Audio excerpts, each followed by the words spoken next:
Individually, if you think you can pull that off, my hat is off to you. It's not up to, I know for me, there are certain things that just, I'm done. I have run out of time with those things. I can't. So, and I don't want to tempt fate. I don't want to tempt the fact that I might find a way around it. Then the question is, what am I finding my way around? Being present, being in the world. You're listening to the Recovered Life Show, the show that helps people in recovery live their best recovered lives. And here is your host, Damon Frank. Welcome back to the Recovered Life Show. I am joined today by life and recovery strategist, George Snyder. How you doing, George? I'm well, Damon Frank. It's good to see you.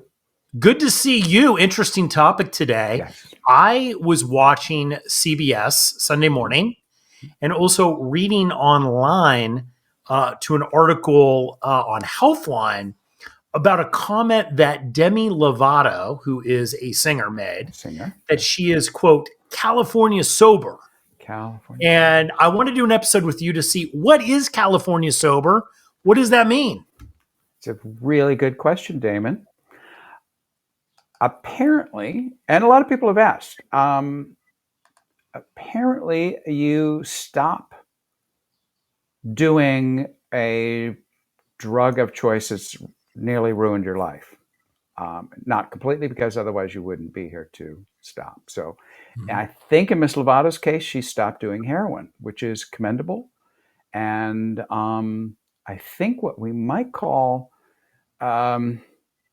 harm reduction in terms of sobriety. Do you find it odd that we're calling it California sober? Yeah, I do. And this got a lot of press. I mean, we're actually doing this like a week late. Yeah. We should have done this last week. This got so much press. There's a song. It's a song, and people are really upset that she did this. And I did a little bit of investigation in anticipation for our show today. And basically it looks like, she had a heroin and fentanyl overdose in 2018 that almost killed her. But since then has kind of struggled to stay sober. And her solution is what they call, what she's calling California sober, which is basically drinking and doing marijuana, but kind of living the sober life. And at first, when I read this, I thought, that's a little shocking, and I don't want to, criticize her, whatever works for her. But I wanted to have this conversation with you today about this whole thing. And there's a lot of people talking online. California sober, does it work? What is it? Mm-hmm. No, it's interesting. I mean, I have to say I was a little sad that we called it California sober. Some of the most spiritually evolved people I've met, some of the biggest names in sobriety, first names only, but I've met in California. So odd, but you and I both know people that believe in the marijuana maintenance program that was popular a number of years ago. You don't do hard drugs. You don't, but you smoke weed. It's an approach to having a better life, certainly. And I've known people who have given up a drug that has nearly destroyed their lives. People give up crystal meth. People give up heroin. People give up cocaine. And having done that, feel that they've achieved something that's important to them. And so the rest of the stuff is kind of small change, right? Yeah, and I think it was funny that you had mentioned why California sober, why not Michigan sober or New Jersey sober, right? I have no idea why she calls it California sober, maybe because she's living in California. I had mixed feelings thinking about this. One, glad that, she's okay. And obviously whatever works for you, I would say, right? Like if you can go about your life and that works, giving up one drug for another. But for me personally, I looked at this and I thought, well, this is such a recipe for disaster, personally. Now, I don't know her, but I do know people who have tried the California sober approach, and it's been somewhat of a disaster because And this is what I wanted to ask you, your opinion on this, because so many people who get sober, it's because they have a problem with addiction. Yeah. So they're just, California sober is just basically switching one addiction for another addiction, is what it looks like. Well, and let's be honest. There's a spectrum. If you have an addictive personality, anything, as a friend of mine used to say, I will cook up and smoke anything, linoleum, the drapes, So it all depends. I did acid and a lot of speed in college. It really was taking me down a bad route, and I stopped. I didn't stop anything else. So I mean, and in that respect, not bad, right? Certainly a Yeah. step in the right direction. The problem for many of us, many people struggling with various things, is it's kind of what we used to call whack-a-mole, which is an old game you had in bars where you hit the one, you knock the one, and another little pops up in another hole, and you're trying to keep all of the right. Mm-hmm. Um, my addiction will slip into something else. Somebody said once, they said, if you don't have trouble, speaking of a program you've done recently, if you haven't had trouble with food, you haven't been sober long enough. Mm-hmm. A lot of people stop drinking, they get cleaned up, and they gain weight. They turn to food. And I think where this comes from, George, too, is, 12-step programs. I don't know many 12-step programs where you could, smoke marijuana and drink No, and still be considered sober, right? no, Like typically sober is considered abstinence. Not having any kind of drug that's not prescribed to you. And even if it is prescribed to you, then under close supervision of a physician, right? right, So a 12-step person, I would say maybe even rehabs, unless they're giving you the actual pharmaceutical drug or something that is for a purpose. Being able to take any kind of recreational type of drugs is what I think a 12-step group would call a slippery slope, right? right, right, You're getting that much closer to your drug of choice, but you're not clear-headed. You're not, quote, technically sober. right. I mean, I don't. I know you feel the same. I want to be present. I want to be here. And I've dealt with people, I've met with people, and I have friends who are like not doing a particular thing, and it's commendable. And my hat is off to Miss Lovato. If she's not doing heroin, good. Yeah. Definitely a good thing. However, and this is where for me, and I think the important part of most of these programs is about self diagnosis. If you say you're California sober, good for you. It's not my sobriety. It may not be somebody else's. There's also, we can get into those purists who, I have a friend who won't take Novocaine. Yeah. And I don't, I mean, won't wear perfume. And I thought, oh, that's a little extreme, until I heard a guy recently say his first drug of choice was his mother's white shoulders, drank perfume. That's a new one. I've never heard that one. Now, I never have either. but I have heard, and look, I think, we have acquaintances and friends and people that have been sober for a long period of time who have decided, after 10, 15 years, hey, you know what? Maybe I'm not going to drink, but I'm going to just go on the medical marijuana, maintenance program, because I really just don't want to deal with life. Or Mm-hmm. I just want to be able to escape, right? And I would say probably 95% of those people that I've known, that I've followed up with, that I know continuously why they did that, ended up in a very bad place, right? And kind of regret doing that. That their emotional sobriety, if you will, when they started doing recreational drugs or occasional drinking, right, started to in many cases slowly slip away, and in some extreme cases immediately slip away. Right. And this is, again, individually, if you think you can pull that off, my hat is off to you. It's not up to, I know for me, there are certain things that just, I'm done. I have run out of time with those things. I can't. So, and I don't want to tempt fate. I don't want to tempt the fact that I might find a way around it. Then the question is, what am I finding my way around? Being Yeah. being present, being in the world. I don't want the haze. I don't want the fuzziness.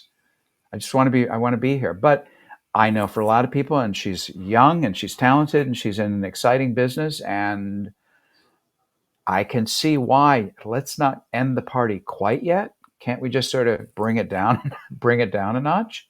And I think a lot of people feel that way. I don't want to give up and retire my life of having fun and excitement. Or do you know what I Yeah. mean?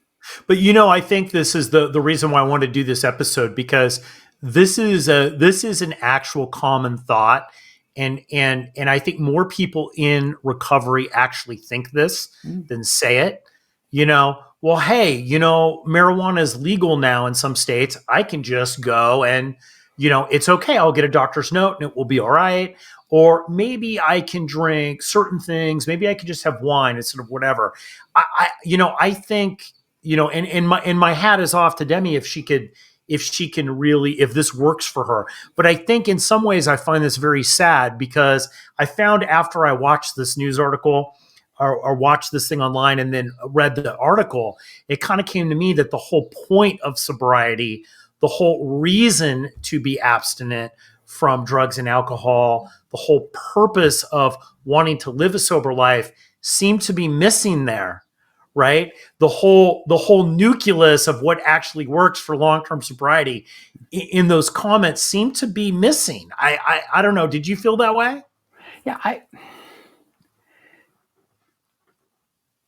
I know for me at the very very beginning when people started saying, "Whoa," and this is many years ago, "Oh, maybe you should like chill on the alcohol. Maybe you should consider not," right?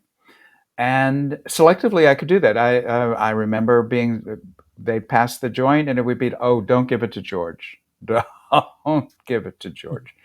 And I was okay with that. I didn't really mind because there was plenty of other things to do. So that kind of, I'm not leaving the party just because weed makes me sleepy, hungry, and paranoid. Not necessarily in that order. I'll just have a glass of wine or 12. Um, I understand at the beginning feeling like I don't want to give up on me. I don't want to be, as somebody said to me, I don't want a life full of things that I can't do. But George, And doesn't that just mean that you're really not ready to get sober? I mean, I'm going to be really blunt here. Like on the Recovered Life show, we bring up topics that are very controversial. right, And we've had friends that have been in 12-step programs or in different groups that we've attended that have not been happy that we talked about, pharmaceutical drugs or depression or things like, quote, taboo subjects that you're not supposed to talk about in recovery. And that's why I really like the Recovered Life show, is because we kind of go there, right? We right, just jump right in and we talk about things that people in recovery are thinking already. And this is why I find this kind of sad and very, very dangerous. And no comment on Demi personally. no, Like, I don't know her personally. no, And whatever works for her, she totally has the right to be able to express it. And I would be the first to applaud her if that works for her. And like you had mentioned, harm reduction, right? But for me, it seems that if addiction, which we always talk about on this show, in 12-step groups and when we meet, we always talk about addiction being a thinking issue, a thinking problem, as well as being a physical substance problem, right? So when we're talking about it being a thinking problem, thinking if I was allergic to shellfish and I decided, well, you know what, I'm just going to try it one more time, or I'm going to try shrimp, even though I'm allergic to clams, but I know that if I have shrimp, it could cause a bad reaction. Why would I be thinking like that, right? right. Why it seems that the thinking's off with that. And what scares me about this, George, is that I think that there's a lot of younger people who maybe have gotten sober young. And, we talk with them here on the Recovered Life show. We had Gabby on, it was, 21, 22, and they're already several years sober, right? And they're seeing this and they're saying to themselves, you know what? Hey, I can try this and it's probably going to work for me. But really, we know statistically, it probably won't. Yeah. And of course, I just have to say that I've seen people at the other end of the spectrum. People who've been sober a long time. People my age, older people who should be, you know, uh, tending to their grandkids in the garden and enjoying that peaceful, and who suddenly think, I want to try crystal meth. Why not? It won't hurt. And what may happen is they may do it in a few times, and then the craving for alcohol comes back. The Mm-hmm. craving for the for the craving returns. That's the danger. I also know, and let's be honest, there are people who I know early sobriety. I could get through a couple packs of Marlboros and a 12 pack of Diet Coke and propel myself through a day. Technically, of course, sober, you can drink as much Diet Coke. It made me sick, but it got me going and got me out of it. So what am I trying to get out of, right? I'm trying to get out of the feelings, out of being present, out of not wanting to be here. So the fact that she's not doing heroin and can chill in some other fashion or put something up between her and the world, if it works. The problem is that those of us who've been around for a while see that no, it sometimes doesn't work, often doesn't work. Yeah, like, and I'm trying to think back. Before we did this episode, I sat down for about 5 or 10 minutes. I was taking some notes, George, and I said, you know what, I'm really going to think about this. Who I've met in my lifetime, in my decades of being in recovery, who I have met who's tried a alcohol, marijuana, any kind of like street drug or whatever, and to try to kind of use that in moderation after they've already known that they are an alcoholic or drug addict, right? They already know they have an addiction problem. They already know they crossed the line. And I know one person out of all the people that I met that I could honestly say that on the outside, it looks like it's working for them. Right. And, and knowing them for a long period of time, I haven't seen them get into a place that, that is a problem. But I got to tell you, out of thousands of people that I've met, hundreds and thousands of people that I've met, I really, that was the only person that I could think of that successfully did that. Right.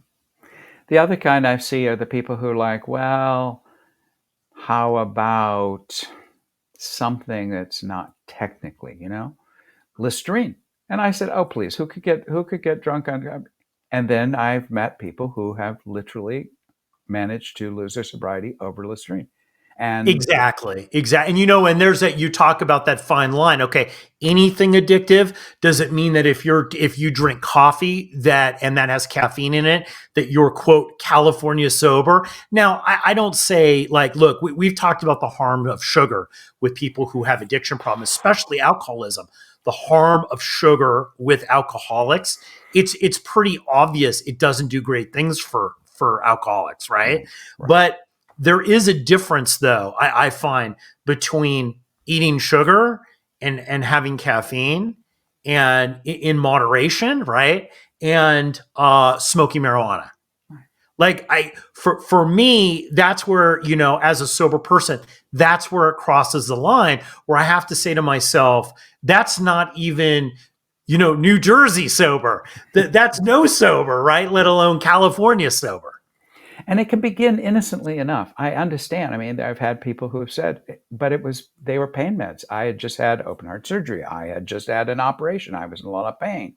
And we've seen the oxycodone epidemic. And that's not, I don't think, entirely a result of people saying, I want to get high. I think it was a lot of times people just wanting to take the edge, take away the pain. And it became, if you're an addictive personality, something that they couldn't come back from. Yeah, and I think the lesson that I learned from this, or the thing that I got from this, is that sometimes, and I do applaud her for this. It looks like she had a very big, she had a very big overdose, and it looks like she was on a certain types of street drugs that were very, very dangerous. And it looks like she's moved away from that. And like you said, again, instead of maybe calling it California sober, I would maybe call it harm reduction, right? Right. She's moving more towards the place that she wants to be, but maybe isn't in total acceptance that she can get there right now, Or right? maybe we call it maybe we call it ER sober, because I remember showing up in the ER and thinking, "Wait, it was the vodka. No, I can't drink vodka. Yeah. That's the key." You know, the way, and how many people do you and I know, and we've known plenty of people who will say, yeah, no, I don't drink gin. Gin was the problem, right? Brown liquors are the problem. Combinations can't do, you know, Yeah, and honestly, when I read this and I watched this interview, I said to myself, I felt, wow, this is not great. This is not a great message for people who are in recovery, especially new people who said, yeah, well, I never really tried that, right? Maybe I'll just go try it and I won't have a problem with that, and then literally get into a lot of trouble or die, right? But then at the same time, I say, you know what? Hey, this is a person that's on their path, maybe waking up. Okay, now alcohol doesn't work for me. Now marijuana doesn't work for me. And they have to get to that point where they've gone through everything. They've beta tested, if you will, every single substance to yet come to the realization that they are back in the same place and addicted to it. right. And that's the key. I think it's not. How many people have I met who never drank? I didn't drink. I only did crystal meth, or I only did cocaine. I only did. So you stop doing that. You stop doing that. Say, well, I'm never going to go back to that. And then What do you think the big takeaway here is, George, with California sober? If we're going to leave somebody with a big message, what do you think that is?